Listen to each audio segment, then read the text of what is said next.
সাইয়েদনা ইব্রাহিম আলাইহিস সালামকে বলেছেন যে আসলিম, তিনি বললেন আসলামতু লিরাব্বিল আলামিন, যে তিনি প্রশ্ন করেন নাই জাতির পিতা হিসাবে যে আল্লাহ কোন বিষয়ে আমি আপনার সামনে আত্মসমর্পণ করব। যখনই বলেছেন আমাদের জাতির পিতা ইব্রাহিম আলাইহিস সালাম, তিনি আমাদেরকে দেখিয়ে গেলেন একজন মুমিনের করণীয়টাকে।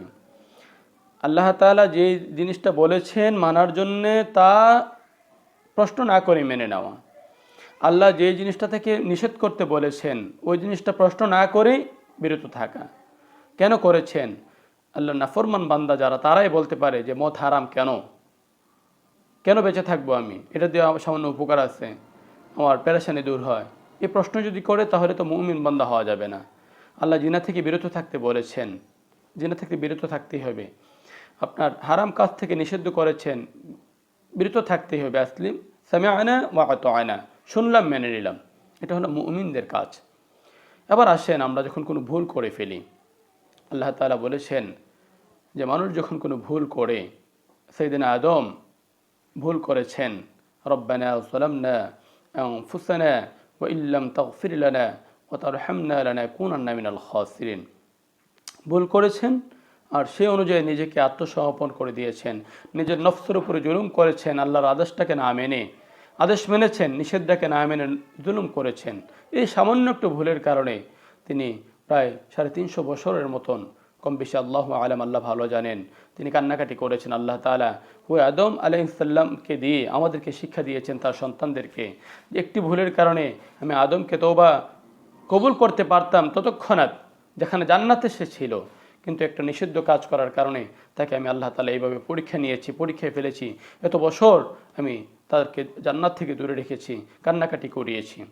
তাহলে বোঝা গেল কাদের জন্য তওবা, আমরা তো গুনাহ করি, আর গুনাহ করার পরে যদি অনুসূচিত না হই, অনুশোচনা মনের মধ্যে না আসে, যেমন ইবলিস, সেও ভুল করেছে, ভুল করার পরে সে বলেছে যে মা নাহাকুম, যে ক্বালা মা মানাআকা আল্লা তাসজুদা ইযা আমারতুক, হে ইবলিস, কোন জিনিস তোমাকে আল্লাহ তাআলা থেকে দূরে সরিয়ে রেখেছে, আল্লাহ তাআলার আদেশ মানা থেকে তোমাকে বারণ করেছে? সে বলছেন ক্বালা আনা খায়রুম মিনহু খালাকতানি মিন নার ওয়া খালাকতাহু মিন তিন, যে আমাকে আপনি আগুন দ্বারা সৃষ্টি করেছেন আর ইনসানকে আপনি, মানুষকে আপনি মাটি দ্বারা সৃষ্টি করেছেন। আগুন ঊর্ধ্বমুখী, মাটি নিম্নমুখী, ঊর্ধ্বমুখী জিনিস নিম্নমুখী জিনিসকে সাজদা করতে পারে না। সে যুক্তির আশ্রয় নিলেন, বুদ্ধির আশ্রয় নিলেন। তাহলে বোঝা গেল আমরা মুমিন যারা, অপরাধ হবেই। আদমের সন্তান হিসেবে কুল্লুকুম খাত্তাউন, প্রত্যেক মানুষই ভুল করবে, তবে ভুলের পরে সমাধানের রাস্তা হলো আল্লাহর খাঁটি বান্দা মুকররবিন থেকে মুকররবিনের রাস্তায় অগ্রগামী হওয়ার একটাই রাস্তা হলো নিজেকে আল্লাহর সামনে সঁপে দেওয়া, আনুগত্যের মস্তক অবনত করে দেওয়া, কোনো বুদ্ধির আশ্রয় না নেওয়া, যুক্তির আশ্রয় না নেওয়া। আল্লাহ তাআলা সূরাতুন নিসার 17 নং আয়াতে আল্লাহ তাআলা বলেছেন ইন্নামাত তাওবাতু আলাল্লাহি লিল্লাযিনা ইয়া'মালুনা সুআ বিজাহালা, তাদের জন্য তওবা যারা নাকি সুআ বিজাহালা, অজ্ঞতা বশত, না জানা বশত কোনো বিষয়ে অপরাধ, কোনো পাপ, কোনো খতা করে নেয়।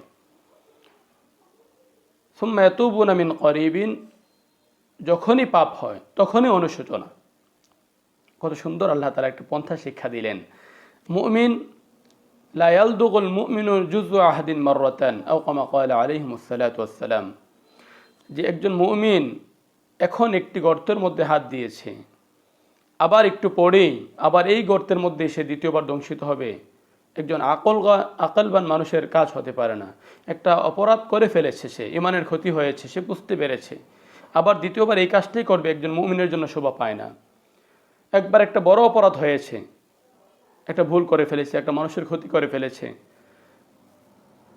এই যে আমাদের আজকে শিক্ষিত সমাজ, আমরা দেখি কতভাবে অপরাধে জড়িত, মানুষের হক নষ্ট করা, তারপর মানুষের ক্ষতি করা, মানুষের প্রাপ্য আদায় না করা, তারপরে নিজেকে সবচেয়ে মূল্যায়ন মনে করা, মানুষকে ছোট করে দেখা। আজকে শিক্ষিত সমাজের মধ্যে এগুলো চলে আসছে। এগুলো কি অপরাধ নয়? এগুলো কি গুনাহ নয়? গুনাহের কাজ নয়। রাসূল সাল্লাল্লাহু আলাইহি ওয়াসাল্লাম বলেছেন লা ইউমিনু আহাদুকুম হাত্তা ইউহিব্বু লিআখি ওয়া লা ইউহিব্বু লিনাফসি হাত্তা ইউহিব্বু লিনাফসি ওয়া লা ইউহিব্বু লিআখি, যে নিজের জন্য যা পছন্দ করে অন্যের জন্য তা পছন্দ না করাটা মুমিন হওয়ার জন্যই প্রশ্নবিদ্ধ হয়ে দাঁড়ায়। আপনি মুমিন হতে পারছেন কিনা? আজকে আমরা আলেম কোন, জাহেল কোন, যে কোনো ডিপার্টমেন্টে জেনারেল লাইনের শিক্ষিত হন, আমরা নিজেরটাকেই খুব সুলানা মনে করি আর অপরটাকে খুব তুচ্ছ মনে করি, আমি না। ওয়া ইবাদুর রহমানিল্লাযিনা ইয়ামশুনা আলাল আরদি হাওনা, আল্লাহর খাস বান্দা যারা নিজেকে খুব সংযতভাবে দুনিয়াতে জীবনযাপন করবে, চলাফেরা করবে। তাহলে দেখেন, অপরাধ হবে আবার ভুল করে ফেলবে, যে দেরি করবে এমনটা না।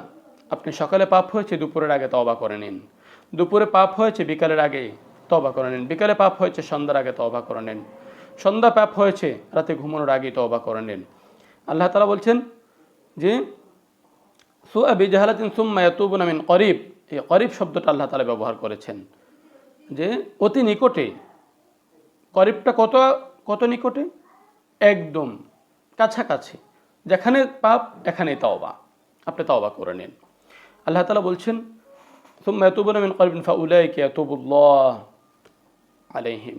সুবহানাল্লাহ, আল্লাহ তাআলা এত মহান, আল্লাহ এত মহান। আল্লাহ তাআলা বলছেন যখনই বান্দা তওবা করে আমি তখন তার ডাকে সাড়া দিই।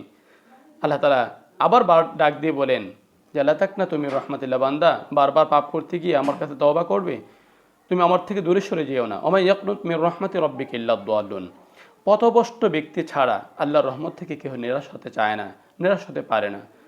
তোমার পাপটা কত বেশি, তুমি যেই পাপ করো, তবে এই পাপটা আমার সাথে সাথে সাথে তওবা করে নাও, আমি ক্ষমা করে দেব। তবে বান্দার হকের ব্যাপারে রাসূল আরবি বলেছেন যে যেই হকগুলো আল্লাহ তাআলা রেখেছেন, হাক্কুল্লাহ, হাক্কুল ইবাদা, হাক্কুল ইবাদা নষ্ট যদি কেউ করে থাকে তাহলে আল্লাহর কাছে তওবা করার সাথে সাথে বান্দার কাছে ক্ষমা চেয়ে নিতে হবে। আল্লাহ তাআলা এটাকে ক্ষমা করবেন, আল্লাহ তাআলা বলেছেন। তো সম্মানিত সুদী, তো আল্লাহ তাআলা বলছে সুম্মা ইয়াতুবুনা মিন করিবিন ফাউলাইকা ইয়াতুবুল্লাহু আলাইহিম ওয়া কানাল্লাহু আলিমান হাকিমা। সে যে তওবা করেছে ওই বিষয়ে আল্লাহ তাআলা মহা প্রজ্ঞাময়। সে কি কাজটা কি মন থেকেই তওবাটা করেছে, নাকি লোক দেখানোর জন্য করেছে, নাকি খামাখাই করেছে যে আল্লাহ তাআলাকে একটা বুঝ দিয়ে আমি তওবা করেছি, না সত্যিকার অর্থেই সে তওবা করেছে মন থেকে, এই পাপ কাজ থেকে দূরে থেকেছে। এই জিনিসটা আল্লাহ তাআলা ভালো জানেন। তবে কাদের জন্য তওবা না? وليست التوبة للذين يعملون السيئات حتى إذا حضر أحدهم الموت, যে যারা পাপ কাজ করতেই থাকে কিন্তু মওতের সময় পর্যন্ত এইভাবে চালিয়ে যায়, এটা বৃদ্ধ হওয়ার কথা না, মওতের সময় পড়তে বৃদ্ধ না। যে আল্লাহ তাআলা রাসূল বলেছেন যে মুমিন সদা সর্বদাই প্রত্যেকটা সেকেন্ড তার মৃত্যুর সময় উপস্থিত সে মনে করে। মান মাতা ফাকাদ কামাত কিয়ামাতুহু, আত-তুহফাতুল মুমিনুনা আল-মাউত, এই মওতটা হলো মুমিনের জন্য একটা তোহফা, যে কোনো সময় তোহফা, হাদিয়া যেমন যে কোনো সময় একজন নিয়ে আসে, উপটোকনটা যে কোনো সময় একজন নিয়ে আসে, ঠিক তদ্রূপভাবে মৃত্যুটাও মুমিনের জন্য তোহফা স্বরূপ যে কোনো সময় আল্লাহ তাআলা পাঠিয়ে দিতে পারেন। আল্লাহু আকবার, আল্লাহু আকবার। আর মুমিন এটাকে তোহফা হিসেবে গ্রহণ করে, হাদিয়া হিসেবে গ্রহণ করে। তো মৃত্যু পর্যন্ত অবকাশ দাও, আমি 40 বছর বাঁচবো এরপরে তওবা করবো, এমনটা না। সুম্মা ইয়াতুবুনা মিন করিবিন, ততক্ষণাৎ পাপ হবে তওবা করে নেবে, এটাই মুমিনের কাজ। আল্লাহ তাআলা তাদের জন্য তওবা গ্রহণ করবেন না। কাদের জন্য? এই কথাগুলো আমরা আরেকটা আলোচনায় বলবো ইনশাআল্লাহ। তবে মুমিনের সিফাত হবে যখনই পাপ করবে সে তওবা করবে, যেমন নবীদের আম্বিয়া আলাইহিমুস সালাম যারা ছিলেন তাদের বৈশিষ্ট্য ছিল। আল্লাহ আমাদের সবাইকে পাপ করার সাথে সাথে তওবা করার এবং সেই পাপ পুনরাবৃত্তি না করার। আল-দুগুল মুমিনুল জুযু আহাদিন মাররাতান, একই গর্ত থেকে দুইবার যেন আমাদেরকে সাপ দংশন করতে না পারে, অর্থাৎ একই পাপ দুইবার যেন আমাদের ঈমান ক্ষতি না করতে পারে। আল্লাহ আমাদের সবাইকে এমন অপরাধ থেকে বেঁচে থাকার তৌফিক দান করেন। আল্লাহুম্মা আমিন। আসসালামু আলাইকুম ওয়া রাহমাতুল্লাহি ওয়া বারাকাতুহু।